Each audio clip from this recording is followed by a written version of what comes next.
Hi, I'm Danielle, and this is Chatter Out Loud, a podcast where I share thoughts and TV commentary on shows I like to watch. Now, before I start, I want to ask that you go ahead and like, follow, share, and subscribe. And on YouTube, where I upload my companion episode of my podcast, please be sure to hit the notification button. This way you get a notification every time I post a new episode and you won't miss out. It doesn't cost you anything to follow and subscribe, so go ahead, subscribe, hit the notification bell, and thank you in advance. All right, so welcome back, you guys. Thank you so much for joining me, and as always, your presence is very much appreciated. I thought I'd come back and give a brief recap on episode 3 of Big Brother Canada season 10. This episode was geared around crowning a new HOH. All right, so they pick up after the live eviction. Melina was evicted, and the mystery door twist where Kevin won $500. We saw in this episode the establishment of the Savage 7 that was created on day 2, which the live feeds weren't on, by the way. So this happened way before. But yeah, Savage 7, and that explains the ice in the veins that people were talking about online. All the 7 of the members, or the 7 members, all did this sign with the ice in their veins when they voted. I have to rewatch that first episode because I don't remember. I don't remember that. I didn't pay attention to it. But anyway, I'm gonna watch it just so I can see what that sign is. That sign that they have seems to be a little bit complicated. It's I don't know, whatever. And just to remind you, the members of the Savage 7 are Herman, Kyle, Gino, Dr. Josh, Moose, Summer, and Tanisha. All right, the HOH competition. It was a physical comp, I think, right? Not endurance, physical, but a physical comp. It was named Surf's Up. They had to stay on a surfboard and try to keep their watermelon, which was like a little ball, on the surfboard. The house guest that kept the watermelon on the surfboard the longest would win the HOH. We see Betty is the first one to be eliminated. And I said, poor Betty. We're hoping for her to have a great win sometime in the season. Right? We're going to send that positive vibe, that energy to her. She has to win something. All right. Then Jess was, I made a note that Jess was in it to win it. She had a decent performance, right? And we saw that when she played the power of veto. Right? So Jess is playing. She's competing, she's not lying down, sitting there and willingly being a target. She's fighting. She's having conversations. They're telling people, you have to hear me, So Jess is in it to win it. All right. Then Marty, Kyle, Gino, and Steph were all telling each other, because they were the last 4 in the competition of this HOH. They were the last 4 standing, and they were telling each other, that each other are safe, and kind of making a deal. Marty and Steph wound up making a deal before Steph fell off, because Steph and Marty were the last 2 that were in the competition. So they were the last 2 that were, I think it was like maybe about an hour and a half almost. Yeah. And then Gino and his tattoo. Yeah. He had on no shirt and the tattoo. Gino's a nice looking guy. He is. He looked good. All right. Marty worked his negotiations and, with everyone, how Marty is and how he speaks. But he was like, you're safe. I want to see the family. Anyway. And like I said earlier, he wound up making a deal with Steph. Steph actually fell off.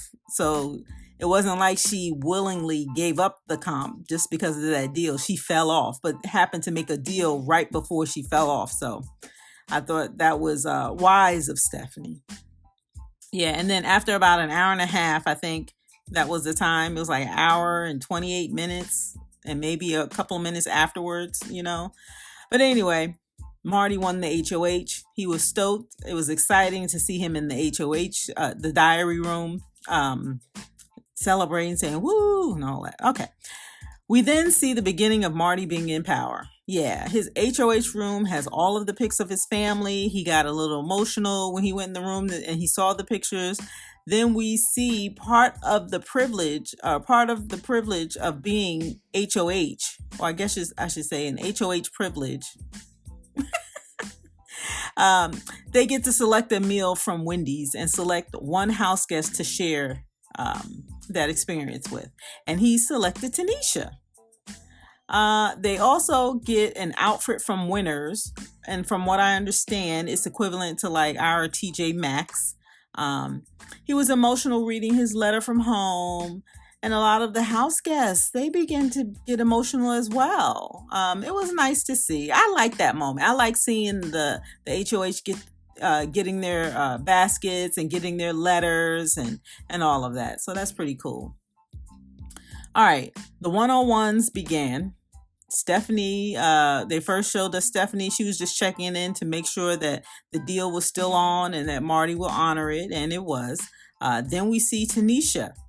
Now, Tanisha, this wasn't a one-on-one. Wait, was this? Yeah, no. Tanisha talked about this later. But in this instance, we see Tanisha encouraging Stephanie to get into a showmance with a physical specimen, a.k.a. Gino. And I wanted to say, now, Tanisha, why are you doing that to that girl? Gino's not interested in her. And she learned that shortly after that, but she was trying to play matchmaker. I also saw in this episode where Jay became a target.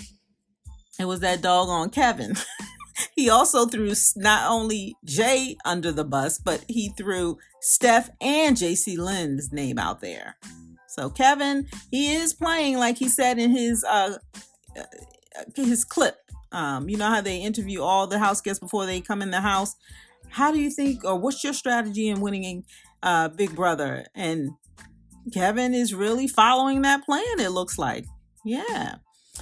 We see Jess and her conversation with Marty, or their conversation with Marty, where Jess is pleading their case to Marty to prevent them from going on the block.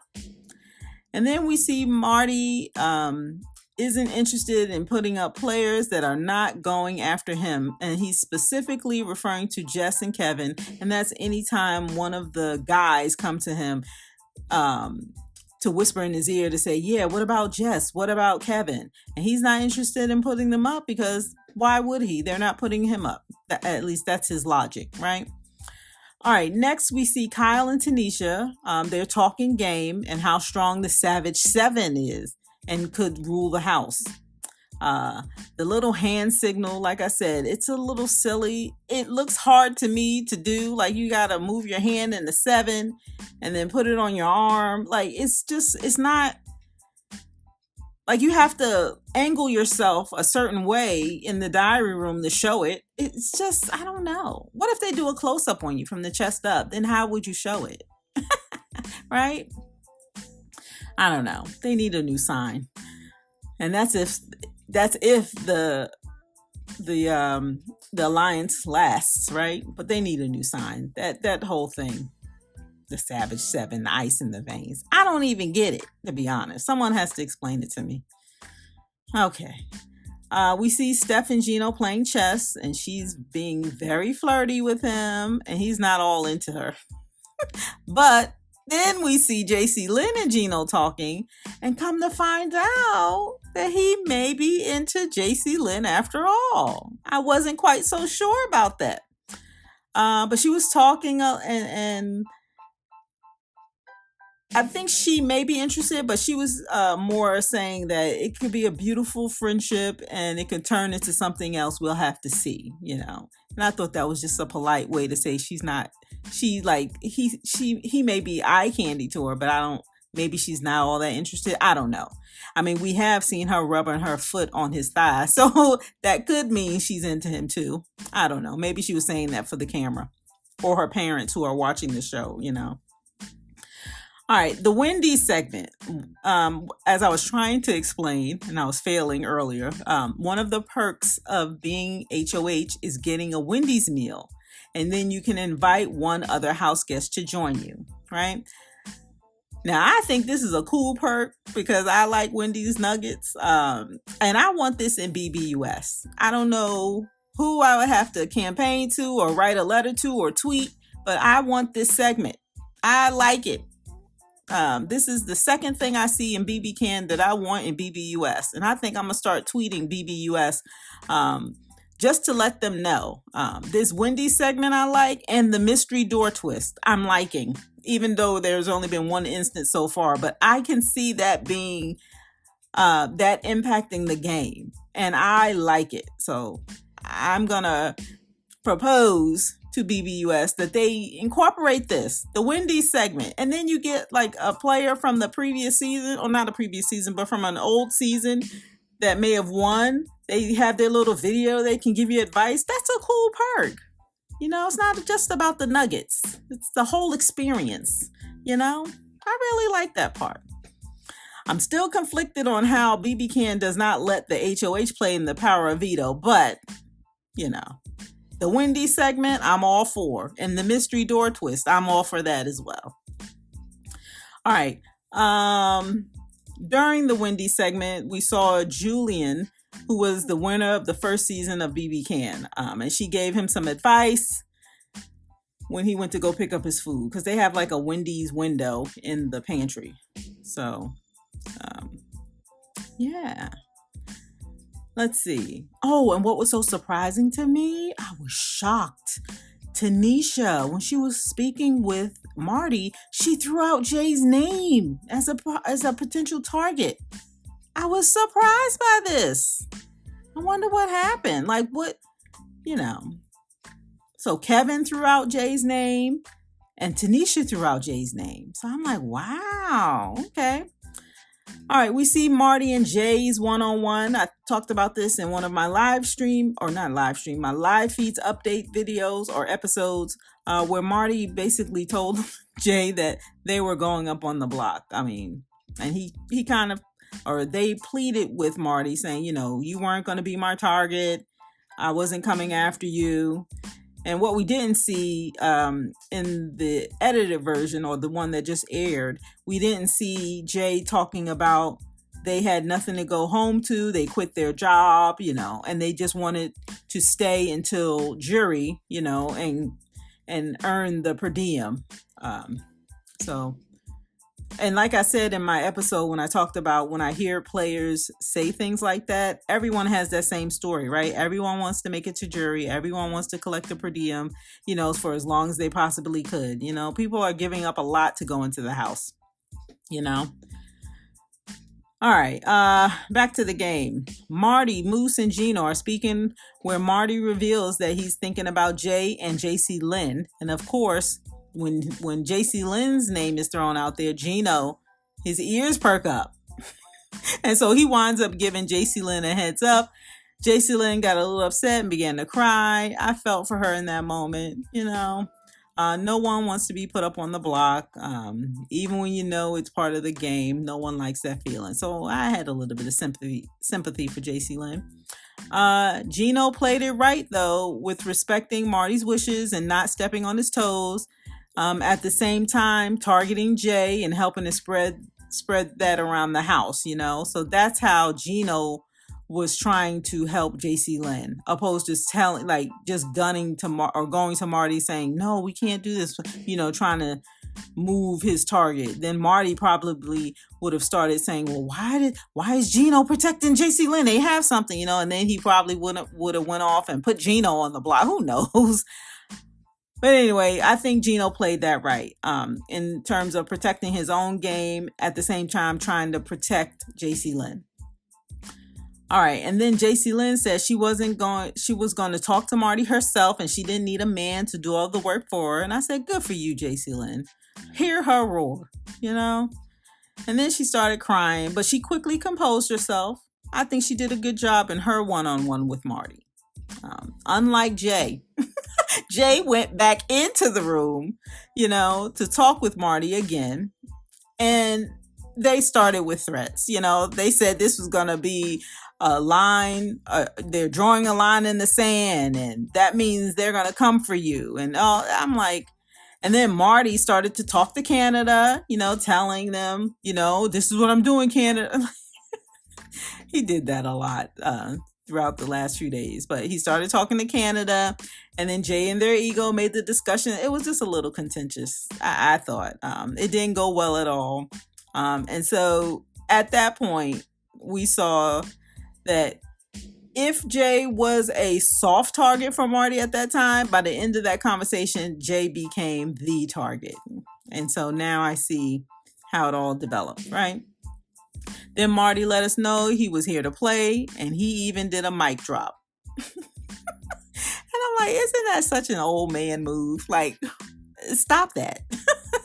All right, the HOH nominations were JC Lynn, and the reason Marty said for putting her up was not much conversation on gameplay. And then Jay was the second nominee. And the reason that Marty put up Jay was because Marty tried to work with them and felt that it wasn't reciprocated, and felt like they would have been a target. They would have been targeted by Jay. So those were the reasons. So by the looks of what we saw in this episode, Marty targeted Jay because they are very social in the game, and they get along with everyone. And Marty felt that they didn't reciprocate, the gameplay and talking and stuff like that. Which would explain when he was talking about, they didn't show this in the episode, but on the live feeds, Marty said that he extended an olive branch to Jay, and they didn't take it. So this explains that as well. All right. So what did you think of the episode? It really is an abbreviated version of what's happening on the live feeds in the house. But, we like all of it. We like the live feeds. We like the episodes because we really get to see the DR sessions, and we see some of the conversations, when they're cutting the feeds. So we get to see some of those conversations. And I think the DR sessions are huge. So I enjoyed the episode. You have to tell me what you think. After watching this episode, did it make sense to you why Marty put up Jay and JC Lynn? You have to let me know that too. All right, and that's all I have. So be sure to come back and give me a listen. I'd love for you to like, share, follow, and subscribe. You can also leave me a comment, leave me a message. If you're listening to the podcast, there's a link to leave me a message right on that landing page, so check that out. All right. So my name is Danielle, and you're listening to my podcast, Chatter Out Loud. Thank you so much for joining me, and as always, I appreciate your support. And that's all I have. Thanks again for listening, and I'll talk to you next time.